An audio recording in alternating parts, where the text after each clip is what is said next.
Hello friends, welcome to Arun Sharmi channel. இன்னைக்கு day 91 series 91 finally நம்ம last final sessionக்கு வந்துட்டோம்.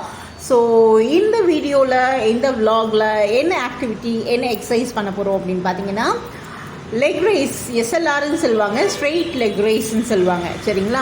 So இந்த exercise வந்து பார்த்திங்கன்னா டூவல் ரோல் ப்ளே பண்ண போகுது. என்னம்மா டூவல் ரோல் அப்படின்னு கேட்டிங்கன்னா, உங்களுடைய நீ ஜாயிண்ட்டை வந்து ஸ்ட்ரென்தன் பண்ண போகுது அண்ட் சைமல்டேனியஸாக உங்களுடைய லோவர் அப்டமனை வந்து ஸ்ட்ரென்தன் பண்ண போகுது, அதாவது நல்லா டோன் பண்ண போகுது. ஸோ இந்த எக்ஸசைஸ் எப்படி பண்ணணும், என்ன பொசிஷன் அப்படின்னு கேட்டிங்கன்னா லைங் பொசிஷனுங்க, ஸ்ட்ரைட்டாக படுத்துடணுங்க. ஏன்னா உட்காந்து செஞ்சிங்கன்னா உங்களுடைய அப்டமன் மசில் ஒர்க் ஆகாது, அதனால் படுத்துடணும். அதே மாதிரி உங்களுடைய காலை வந்து பெண்ட் பண்ணாமல் ஸ்ட்ரெயிட்டாக வச்சிடணும். பாருங்கள் வீடியோவில் எப்படி பார்க்குறீங்க, காலை வந்து லிஃப்ட் பண்ணணும் ரொம்ப ஃபுல்லாக. என்னால் இவ்வளோ தான் காலை தூக்க முடியுமா, என்னால் சூப்பராக காலை தூக்க முடியும்னு சொல்லிட்டு காலெல்லாம் நல்லாலாம் தூக்கக்கூடாது. மினிமமாக ஃப்ளோர்லேருந்து பார்த்தீங்கன்னா இந்த லெவல் வீடியோவில் பார்க்குறீங்க இல்லைங்களா, இந்த லெவலில் தான் தூக்கணும். அப்போ தான் என்ன ஆகும், டூவல் மசில் வந்து ப்ளே ஆகும். ஸோ நீ ஜாயிண்ட்டும் ஸ்ட்ரென்தன் ஆகும், அப்டமன் லோவர் அப்டமனும் நல்லா ஸ்ட்ரென்தன் ஆகுங்க. ஜஸ்ட்டு லிஃப்ட் பண்ணிவிட்டு ஹோல்ட் பண்ணணும். எவ்வளோ நேரம் ஹோல்ட் பண்ணலாம் அப்படின்னு கேட்டிங்கன்னா 15 to 30 செகண்ட்ஸ் வரைக்கும் ஹோல்ட் பண்ணலாம். ஸ்லோவாக கவுண்ட் பண்ணுங்கள். இதை வந்து ரிப்பீட்டடாக twice or thrice 2 to 3 times கூட பண்ணலாம். நல்ல ஒரு எஃபிஷியண்ட்டான ஒரு ஆக்டிவிட்டி இது.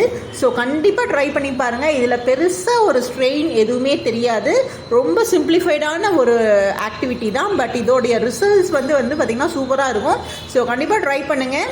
அண்ட் நீங்கள் காலை லிஃப்ட் பண்ணும்போது உங்கள் கால் பாதத்தை வந்து உள்பக்கமாக வைக்கலை, நியூட்ரல் லெவலில் வச்சுருக்காங்க. பட் நீங்கள் கொஞ்சம் உள்பக்கமாக வச்சுட்டிங்கன்னா இந்த காஃப் மசில்லையும் வந்து பார்த்திங்கன்னா நல்ல ஒரு ஃபீல் கிடைக்கும். ஸோ கண்டிப்பாக ட்ரை பண்ணிவிட்டு எப்படி இருக்குன்னு சொல்லுங்கள்.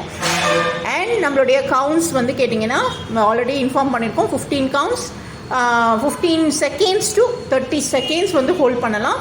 ரிப்பீட்டடாக ட்வைஸ் ஆர் த்ரைஸ் வந்து பண்ணலாம். ஓகேங்களா?